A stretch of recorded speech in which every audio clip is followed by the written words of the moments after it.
What's up, people? My name is Shaggy, the opinionated hippie, the heavily layered hippie. It's like 18 degrees here in Texas, and we don't have central heat because it's Texas. This is not one of the rooms we regularly heat, so I got some space heaters here. I'm warm, but yeah, it's going to get cold. The temperature's going to drop quickly in this room. You might see my breath in a while. It's not that bad, though. Right behind that door, it's like 75 degrees. Anyways, this is part 8 of my ranking and reviewing Yes's live albums. Did their studio albums, had only heard their first 3 live albums. So I'm like, I'm going to go listen to all of these things. And I'm going to rank the songs according to how well they are live compared to the studio version, with the goal of ultimately, by the end of this, having the top 10 live Yes tracks that have been officially released. So I'm going to talk about the album briefly, then I'm going to rank the songs, then I'll show you a bunch of lists at the end of where things rank, and that'll be it. And then you let me know your thoughts on this album. This came out in 2007 from a 2003 concert. And as they're kind of doing with all their releases, once we got past 9012 Live the Solos or like The Word, they're mostly just complete concerts. And unlike Frank or Dead or Fish or other bands who record all their concerts, Yes tends to be like, we're going to film this, we're going to record it, we're going to release a DVD, we're going to release a concert CD. That's what this is, the concert CD. Montreux, 2003, Anderson, Squire, Howe, Wakeman, and White. 17 songs, a lot of favorites. Siberian Khatru's on here to open. We get an And You and I, which is on a lot of these.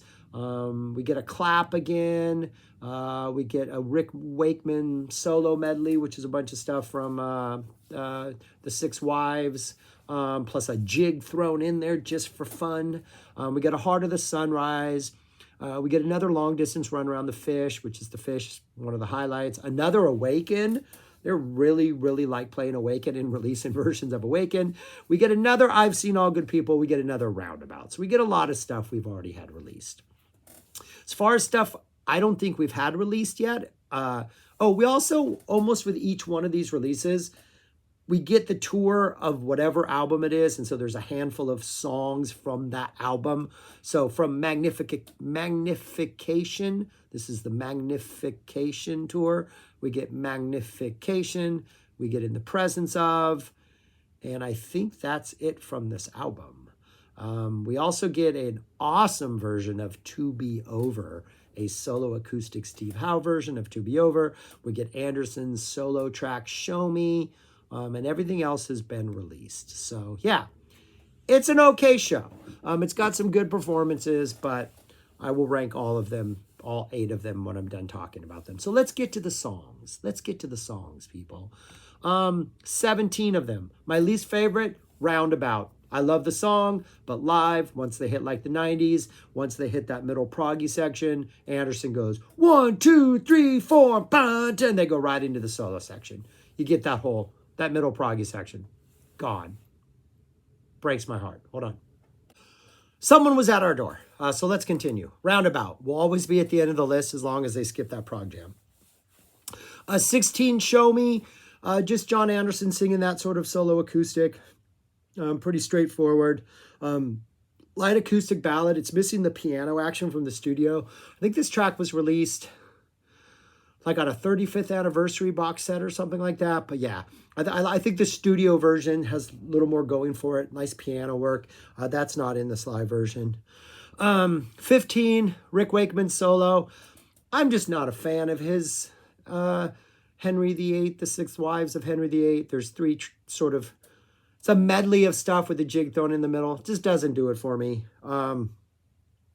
Yeah, and plus I don't know that piece that well, so I really don't know if he's improvising much or just playing it. So, and I don't really want to check it out because it's my least favorite thing about Yes or the Wakeman solos. My bad. In the Presence Of sounds pretty much exactly like the studio version. No big deal. Magnification. A little bit shorter than the studio version, but again, kind of sounds like the studio. I think I might like the studio better because it has acoustic guitar in the beginning, and then they switch to electric. Here it's all electric. Sounds good, good energy, just not much different. And You and I, which is one of the most common release tracks by Yes. It's an And You and I. It's got that live swag at the second half of it when they kind of get a little bit funkier, but all of them do that. Number 11 is We Have Heaven. I was really excited to see this on the track list, but it really is, I think, from what I can guess, it's John Anderson, and maybe they're sampling his vocals, or maybe other people are doing it. It's about a minute and a half. It's lacking the utter craziness that is the studio version. I just don't think this one came off as well as they thought. It's kind of neat that they did it. It mixes things up again. Again, it's like a minute and a half, but it doesn't really do it for me. I think the studio version is better, but it gets points for being a rarity. The clap, it's the clap. Best part about the clap is it's a combination of the clap and some other song. That other song's higher up the list.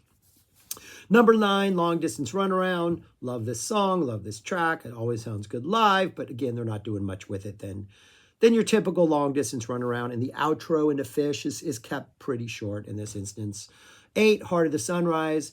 We'll always get points for the way Squire just kind of has fun in that beginning intro. After that, it's pretty much the same song. But, you know, the way Squire patiently plays that solo, both in here, in the Fish, anytime he sort of gets that Starship Trooper solo, he's just so patient and methodical, and we'll love those intros. But again, he does that in all the Heart of the Sunrise. Number 7 is Don't Kill the Whale. Howe is pretty much doing what Howe does in the studio version, just shredding the entire time. Sounds fantastic. They add a little like drum intro before Howe comes in with the dun dun dun dun dun. I like that little setup drum intro. It earns it some extra live points. Number 6, Your Move, I've Seen All Good People, will always get a spot pretty high on the list for not having the cold segue from Your Move into All Good People. It's got the drum roll where White takes us into the jam. Now we get to the good stuff. This is the stuff where I think there's a studio and live. You kind of hear a pretty good difference. We get To Be Over. We get an instrumental, How, guitar solo, showcase piece of him playing To Be Over. We don't get anything else. Don't get any other lyrics, any other instruments.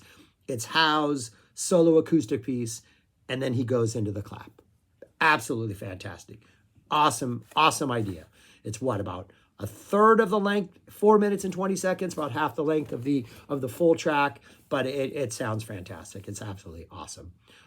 Really good decision. I like that. I like that. Taking a song you're probably not ever going to play live and let Howe just mess around with the chords and the melodies and do stuff with it acoustic. Fantastic. Forest, Siberian Kotru, the jam at the end. One, it's just the swag of the song, especially in that verse after like sort of the middle section. There's always just some swag in there. But the closing solo, as always, is just, you know, Howe's going off. Squire's bass is just nasty in this whole thing. There's definitely that live swag at the end. Yeah, it's just fantastic. That ending solo is always just fantastic. 3, Awaken. This Awaken, there is a vibe about this one that I think the studio version has maybe a little more dark energy to it, but there is a comfort and a confidence and just a quiet swag about this version from the beginning of Wakeman's sort of piano introduction all the way to the end. The middle section, they bring it down. They keep it quiet. It's definitely not as like what's going on as the studio version, but they really do a good job of letting that thing get to a low simmer before they like build it back up to the end of it.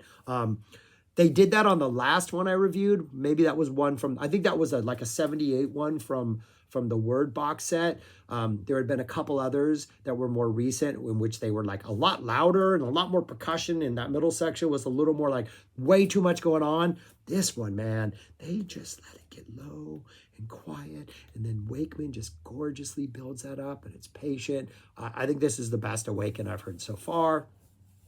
Number 2, The Fish. Chris Squire's sort of like solo piece with Alan White, nice and long, patient in that buildup. We start to go into Tempest Fugit. We don't get that, yes, yes, Yes, yes. But we do get a little Tempest Fugit energy in there. So as Squire's solo in. We go back to a kind of weird reprise of the fish theme at the end.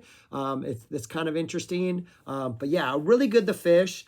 Doesn't quite compare to that whitefish from the 9012 live solos. That's got just a little bit more of a swag to it. But this is a pretty good the fish. And number one, the complete surprise of this album. It was released for the first time live, which is fantastic. And the jam at the end with both Howe and Wakeman taking solos, and Wakeman's keyboards sound ridiculous. It's South Side of the Sky. I think easy the number one track on here. The best surprise. It just sounds so good. It starts off with the river, whatever that is. It's slow, but it's confident. It's got some swag. Yeah, it's fantastic. I think I can see my breath. It's getting cold in here quick. But yeah, South Side of the Sky, easily the best one. That's what they all look like in order. If I had to rank these songs, it really is those top five where I think we're really getting something special from this live album that kind of differentiates it from other albums. Did any of these songs make my top 10? That's the top 10. And no. I was considering South Side of the Sky taking over Sweet Dreams, but Sweet Dreams, like here they just added kind of a solo and a jam at the end. Sweet Dreams is kind of fleshed out a little more, a lot more energy. That was kind of a really nice surprise. Plus it's that early Yes, which is, just, I don't know, a little more. They were younger, and I'm not going to say being old is bad, but they had a little more energy back in those Sweet Dreams days. So South Side of the Sky, which is the only one I think possibly could have made the list, did not. The fish, we still have Whitefish on this list from the 9021 Live. And then where would I rank this overall? I have it at number 7, even below that 9012 Live. I really like to Hold On. I like the changes. I like the Soon on 9012 Live. I think there's a couple good things on here, like 5 really kind of neat tracks. But the rest of it, it's kind of stuff we're hearing again. And You and I, again, and Awaken again, even though the Awaken's good. A Roundabout, which we don't need any more roundabouts. Heart of the Sunrise again, which we don't need to, they don't do much with it, So, yeah, I have it right there at 7. It's a good release. I think it's better than the House of Yes live from House of Blues by a significant amount. I think that's the only one that's kind of weak so far. But so far out of the ones I listened to, I think I'd go back to those other 6 before I went to live at Montreux. But anyways, that's what I got. Thanks for watching. Let me know your thoughts on this. Let me know if you check it out because of this, and if you think I'm right, if you think I'm wrong, all that stuff. This has been fun journey going down the Yes rabbit hole. I'm enjoying it. Anyways, that's all I got. Look, there's a bug. All right, peace. Talk to you later.